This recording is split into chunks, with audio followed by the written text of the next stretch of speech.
có tiếng mình đồng đàm xuyên đó gọi là miếng đàm giọng và năm bờ crop kênh an năm lá dạng trào bông ta đi nhớ đi chân mà hết tâm làm rồi mẹ bây giờ mẹ bây giờ mẹ cho đây bây giờ đây mẹ ăn không mẹ cho con đưa xuống đưa ta yang ba sa sa yang ba sa vi yang sa sa yang mình đâm lên phía con sa con cao con sa đã đi cho đi cho sa con lối cái sa đâu lối nhớ đi ôi ơi.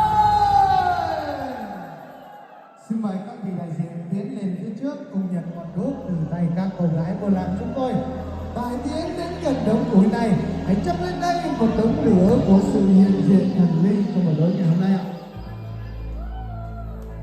Vâng, xin mời quý vị chúng ta cho một tràng vỗ tay để chào đón vị thần lửa của chúng ta đã cùng về đây chung vui với tất cả chúng ta rồi.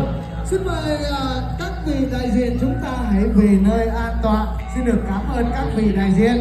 Xin mời quý vị chúng ta hãy cùng ổn định chỗ ngồi và cùng đến với các chàng trai cô gái chúng tôi qua phần mở màn đầu tiên hồn chiêng đêm đại ngàn. Xin mời quý vị.